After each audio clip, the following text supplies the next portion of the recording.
শনি যে রাশি পরিবর্তন হয়েছে ১ বছরের বেশি হয়ে গেল, সেটা ২৯শে মার্চ ২০২৫। এইবার এই শনি আবার রাশি পরিবর্তন করবে 3rd জুন ২০২৭। সেই সময় মকর রাশির ঢাইয়া আর কন্যা রাশির ঢাইয়া শুরু হবে। তার ফলে এই দুটো রাশির কি হবে? বৃষ রাশির সাড়ে সাতি শুরু হবে, এর কি হবে? আর সিংহ আর ধনু রাশির ঢাইয়া শেষ, তাদের কি হবে? কুম্ভ রাশির সাড়ে সাতি শেষ হয়ে যাবে, তাহলে কুম্ভ রাশির কি হবে? চলুন এক এক করে আসি। এবং সাড়ে সাতি ফলে যে সমস্ত রাশির মানুষরা ভীষণভাবে জীবনের নানা রকম সমস্যা জর্জরিত, তাদের একটা বিরাট রেমিডি বা উপায় অবশ্যই আমি বলার চেষ্টা করব, যেটা জীবনে ভীষণভাবে কার্যকরী। মেষ রাশির তো সাড়ে সাতি চলছে। দেখুন, এই যে গ্রহরাজ আসবে ২০২৭ সালে ঠিক জুন মাসের ৩ তারিখ, মেষ রাশিতে শনিদেব একদম নিচস্ত হয়ে যায়, সর্বোচ্চ তার শক্তিটা হারিয়ে ফেলে সেখানে, স্বতঃস্ফূর্ত সে রেজাল্ট দিতে পারে না। মেষ রাশির সাড়ে সাতির একদম সেন্ট্রাল পিরিয়ড। এখানে মেষ রাশির ক্ষেত্রে ২.৫ বছরে শনি নানা রকম সমস্যা ক্রিয়েট করবে, কিন্তু এই শনিও আবার যখন ৩-৪ মাসের জন্য রেট্রোগেট হবে, আবার মীন রাশিতে চলে যাবে, তখন কিন্তু এই মেষ রাশিকে আবার ভীষণ পজিটিভ রেজাল্ট এই শনি দেবে। এই সাড়ে সাতিতেই বিরাট পজিটিভ রেজাল্ট দেবে এই মেষ রাশিতে। তাহলে জুন মাসে ৩ তারিখে ২০২৭ সালে মেষ রাশিতে আসবে হেলথের প্রবলেম, শারীরিক সমস্যা, মানসিক সমস্যা, এগুলো কিন্তু মেষ রাশির জীবনে থাকবেই থাকবে। এবার এত কোটি মানুষ আছে, সবার জীবনে কি সমান হবে? হবে না, কারণ শনি কর্মের কারক। তাই এটা সম্পূর্ণ ডিপেন্ড করে, শনি এই ৩০ বছর কর্মের হিসাবটা দিয়ে দেয়। অর্থাৎ যার কর্ম যেরকম হবে সে সাড়ে সাতিতে তার সেম রেজাল্ট পাবে। তাই সাড়ে সাতিতে যে আপনার যে পছন্দের যে জিনিসগুলো, শনি ত্যাগের কারণ, সেগুলো যারা ত্যাগ করতে পারবে, দান ধ্যান করতে পারবে, তাদের জীবনে অনেক শুভ পরিবর্তন লক্ষ্য করা যাবে। বৃষ রাশি, দেখুন, বৃষ লগ্নের তো সব থেকে ভালো গ্রহ শনি মহারাজ, আর বৃষ রাশির সাড়ে সাতি শুরু হবে এই ২০২৭ সালের ৩রা জুন। বৃষ রাশির ক্ষেত্রে এখানে আহ ১২ নম্বর ঘর, সেখানে শনি নিচস্ত হয়ে যাবে, কারণ এই বৃষ রাশি লগ্নের ক্ষেত্রে সব থেকে পজিটিভ গ্রহ যখন খরচের ঘরে, হসপিটালের ঘরে এসে যাবে, তখন কিন্তু এটা খুব একটা শুভ মানা যাবে না। তাহলে বৃষ রাশির যে সাড়ে সাতিতে কি প্রভাব পড়বে জীবনে? প্রত্যেকটা সেক্টরে প্রভাব পড়বে না, কর্মক্ষেত্রে প্রভাব পড়বে না, পড়বে আর্থিক খরচের জায়গাটা, হেলথের জায়গা, হসপিটালের জায়গা, এই যে ব্যাপারগুলো বৃষ রাশির জীবনে আহ, বড় ধরনের কিছু চেঞ্জেস, পরিবর্তন আসবে। মিথুন রাশির ক্ষেত্রে কোনো সাড়ে সাতিও নেই, ঢাইয়াও নেই, বরঞ্চ শনি সর্বশ্রেষ্ঠ জায়গায় বসে থাকবে, একাদশ ঘর, 11th হাউস, যেখানে বলা হয় যে সমস্ত শুভ গ্রহরা ভালো ফল দেয়। আর এই 11 নম্বর ঘর এমন একটা ঘর যেখানে পাপী গ্রহ যেমন শনি, মঙ্গল, রাহু, কেতু, এরা আরো ভালো ফল দেয়। এই এমন একটা মজার ঘর, সেই গণে শনির নাকি একটা শ্রেষ্ঠ জায়গা। সেখানে শনি মহারাজ আসবে। আসবে, কিন্তু ব্যাপারটা হচ্ছে শনি এখানে নিচস্ত হয়ে যায়, দুর্বল, তার শক্তি থাকবে না। থাকবে ৩-৪ মাসের জন্য, যখন সে বক্রি হবে। তাহলে এখানে মিথুন রাশির জন্য যেটা গ্রহরা সব থেকে ভালো একটা ফল দেবে, আর্থিক ব্যাপারটা, তো সেটা ততটাও দিতে পারবে না, কিন্তু দেবে। তার মানে নিরাশ করবে না শনি, যেহেতু ভাগ্যপতি, আবার অষ্টমপতিও, তাই অষ্টমের রেজাল্টও কিন্তু দেবে। কারণ মিথুন রাশির ক্ষেত্রে অনেক কনফিউশন থাকে, শনি কি রেজাল্ট দেবে। একটা তো ভাগ্য মানে সর্বোচ্চ শুভ গ্রহ, আর একটা অষ্টম, মৃত্যুর জীবনে আপস অ্যান্ড ডাউনস এর মালিক সে, তাই সে কি রেজাল্ট দেবে, এটা বড় কনফিউশনের ব্যাপার থাকে মিথুন রাশির ক্ষেত্রে। যাই হোক, তো মিথুন রাশির গ্রহরাজ ভালো ফল দেবে, খুব ভালো ফল দেবে। কর্কট রাশির ক্ষেত্রে অলরেডি তো ভাগ্যস্থানে আছে, কিন্তু কর্কট রাশির ১০ নম্বর ঘরে শনি চলে যাবে। সেটা দেখুন, কর্কট রাশির একটা মজার ব্যাপার হবে শনি এখানে গেলে। কারণ কর্কট রাশির সবথেকে অকারক গ্রহ বলা হয় এই শনি। কারণ সে সপ্তম মারক গ্রহ, তারপরে অষ্টম মৃত্যুর কারক গ্রহ। সে নিচস্থ হয়ে যায়। ভীষণ ভালো কর্কট রাশির জন্য। দুটো অশুভ আহ ঘরের মালিক সে দুর্বল হয়ে যাচ্ছে। তার মানে কর্কট রাশির ক্ষতি হবে না, ক্ষতি করতে পারবে না গ্রহরাজ। এটা একটা ভীষণ ভালো। কিন্তু নেগেটিভ হচ্ছে, যে ঘরে বসছে শনি, সেটা তো কর্মঘর, অর্থাৎ কেরিয়ারের একটা চিন্তার বিষয়। সেখানে তো শনি নিচ হবে। তাই সেই কেরিয়ারের জায়গাটা, কর্মের জায়গা, একটা অনিশ্চয়তা, মানসিক টেনশন, প্রমোশন না হওয়া, জব চেঞ্জের ব্যাপার, এইগুলো কিন্তু মানসিক যন্ত্রণায় ভোগাবে কর্কট রাশিকে। কিন্তু আবার ঠিক দেখুন, এই শনির ১০ম দৃষ্টি আবার সোজাসুজি তার নিজের মকর রাশিতে, অর্থাৎ কর্কট রাশির ৭ম ঘরে পড়লে ব্যবসায়ীদের খুব একটা সমস্যা ক্রিয়েট করবে না। সিংহ রাশি তো বললাম ঢাইয়া থেকে মুক্তি পাচ্ছে, এটা একটা ভীষণ পজিটিভ। সিংহ রাশির ভাগ্যস্থানে শনি যাবে, কিন্তু সে ষষ্ঠ সপ্তমপতি হয়ে ভাগ্যস্থানে যাচ্ছে। জীবন সাথীর জন্য ভীষণ ভালো, যাদের বিয়ে হয়নি তাদের জন্য নতুন বিবাহের যোগ, ব্যবসার বড় পরিবর্তন, এত তো ভালো কিছু দেখা যাচ্ছে। কিন্তু ভাগ্যস্থানে গেলেও শনি ভাগ্যস্থানে নেগেটিভ রেজাল্ট দেয় না, আস্তে আস্তে দেয়, ভাগ্যের উন্নতি অবশ্যই করায়। শনি এমন একটা গ্রহ না যে ঘরে বসে সেই ঘরে কোনোদিন হানি করে না, একদম নিশ্চিত সেই ঘরটার বৃদ্ধিই করে। কিন্তু শনির যেখানে দৃষ্টি দেয় সেইগুলো খুব চ্যালেঞ্জিং ব্যাপার থেকে যায়। আর শনি থেকে, যে শনি যে ঘরে বসে তার থেকে ঠিক আগে ৬ নম্বর ঘরে আপনাকে ফ্রি সার্ভিস দিতে হবে। ফ্রি সার্ভিস দিতেই হবে আপনাকে। এটা কোনো রাস্তা নেই, সেখান থেকে বেরিয়ে আসার কোনো চান্স নেই। তো এখানে ভাগ্যস্থানে শনি থাকবে, কিন্তু দুর্বল হয়ে থাকবে। ষষ্ঠের জায়গাটা ভীষণ ভালো করবে সিংহ রাশির, অর্থাৎ কোর্ট কেস, রোগ ঋণ থেকে ভালো করবে। আবার পিতার জন্য ততটা ভালো নাও হতে পারে। ভাগ্যের সাপোর্ট এভারেজ পাবে, খুব ভালো না, খুব খারাপ না।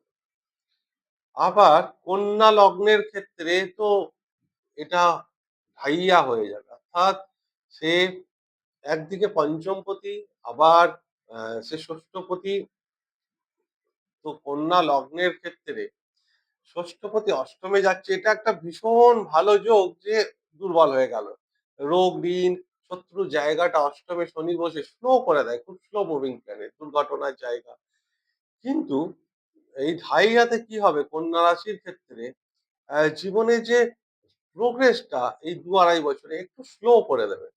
যেমন আহ প্রোগ্রেস মানে কর্মের ক্ষেত্রে যে উন্নতি, প্রোগ্রেস, নতুন কোনো জব পাওয়া, যে ব্যাপারগুলো সেটা আস্তে আস্তে আস্তে আস্তে কাজ হবে, কিন্তু আস্তে আস্তে হবে। এটা একটা বিরাট বড় বিপরীত রাজযোগও পেতে পারে কন্যা রাশি লগ্নের মানুষরা। ষষ্ঠপতি অষ্টমে যাচ্ছে, তাই শনি এখানে যত দুর্বল হবে তত কন্যা রাশি লগ্নের ৬ নম্বরের রেজাল্ট খুব ভালো দেবে। কিন্তু সে তো আপনার সন্তানেরও কারক, পঞ্চমপতি, সে তো অষ্টমে গিয়ে নিচস্থ। তো কন্যা লগ্নের, কন্যা রাশির মানুষদের সন্তানের ব্যাপারে ভালো রেজাল্ট এখানে দেবে না। যে সন্তানকে নিয়ে কোনো কষ্ট, সন্তানের জীবনে কোনো সমস্যা, আপনার সঙ্গে সন্তানের কোনো রকম মনোমালিন্য, দূরত্ব, এই ব্যাপারগুলো গ্রহরাজ দেবে। একদিকে গ্রহরাজ এখানে কন্যা রাশিকে ভীষণ ভালো ফল দেবে, আবার সন্তান নিয়ে বিরাট নেগেটিভ রেজাল্ট দিতে পারে। এইবার তুলা রাশি, তুলা লগ্নের ক্ষেত্রে সে সপ্তমে যাচ্ছে, এখানে সপ্তমে গ্রহরাজ ডাইরেকশন স্ট্রেন্থ পায়, দিকবল প্রাপ্ত হয় তার। সেই দিকবল, স্বরবলের একটা বল, দিকবল। কিন্তু এখানে তুলা রাশির ক্ষেত্রে যে সে তো নিচস্থ হবে মেষ রাশিতে, তাই জীবন সাথীর ক্ষেত্রে তার শারীরিক সমস্যা, আপনার আহ আপনার ব্যবসার ক্ষেত্রে যে বিভিন্ন সমস্যাগুলো, কি ধরনের সমস্যা আসতে পারে? স্টার্ট আপ, নতুন কোনো ব্যবসা শুরু করার জন্য সমস্যা, ব্যবসার যে প্রোগ্রেসটা সেটা খুব স্লো, ধীরে ধীরে হতে পারে টাকা পয়সার রোলিং গুলো ব্যবসায় সেখানে আটকে যেতে পারে, থেমে থাকতে পারে, হওয়া কাজগুলো মনে হচ্ছে যে আর হবে না। এরকম একটা নিরাশা ভাব তুলা রাশির ক্ষেত্রে এই সপ্তমে গ্রহরাজ নিচস্থ হলে তখন দেবে। কারণ তুলা রাশির সবথেকে ভালো গ্রহ এই শনি মহারাজ। বৃশ্চিক রাশির ক্ষেত্রে এটা একটা ভীষণ ভালো যোগ। ৬ নম্বরে এসে মেষ রাশিতে শনি নিচস্থ হচ্ছে। এই বৃশ্চিক রাশির জন্য শনি ভীষণ ভালো ফল দেবে। কিন্তু ব্যাপারটা হচ্ছে বৃশ্চিক রাশির তো তৃতীয় পরাক্রমের মালিক, সে নিজের থেকে পড়তে যাচ্ছে। কিন্তু সে চতুর্থেরও মালিক। তাই প্রপার্টি রিলেটেড শনি এখানে কিন্তু নেগেটিভ রেজাল্ট দেবে বৃশ্চিক রাশির ক্ষেত্রে। জমি বাড়ি প্রপার্টি কিনতে গেলে, নতুন বাহন কিনতে গেলে, মায়ের হেলথের জায়গা বিশেষ করে এই ব্যাপারগুলো বৃশ্চিক রাশির ক্ষেত্রে নেগেটিভ রেজাল্ট দেবে। বাকি কিন্তু শনি যখন ষষ্ঠে থাকে, যষ্ট হয়, প্রবল শত্রুহান্তা যোগ তৈরি করবে। রোগ, ঋণ, কোর্ট কেস এখান থেকে মুক্তি দেবে। লোনের কোনো যে ঋণগ্রস্ত দশা থেকে এই শনি মুক্তি দেবে। বৃশ্চিক রাশিকে অনেক কিছু ভালো দেবে।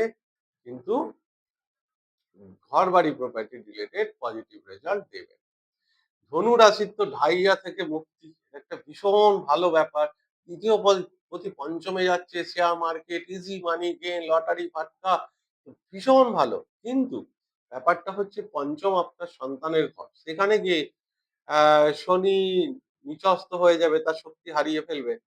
তার মানে এখানেও আপনাকে সন্তান রিলেটেড কিছু সমস্যা আপনার জীবনে আসবে। সবার জীবনে না আসলেও কিছু তো আসবেই। সন্তানের প্রোগ্রেস, সন্তানের বিয়ে, সন্তানের এডুকেশন, এই ব্যাপারগুলো বিশেষ করে যারা কোনো বেবি প্ল্যানিং করছেন তাদের জন্য খুব সাবধান। যখন স্যাটার্ন রেট্রোগ্রেড হবে তখনই এই প্ল্যানিং করা উচিত। তা না হলে এখানে কিন্তু সন্তান রিলেটেড মানসিক কষ্ট এটা একটা ভীষণ দেবে এই ধনুরাশি। কিন্তু আর্থিকভাবে ভীষণ গেন করবে।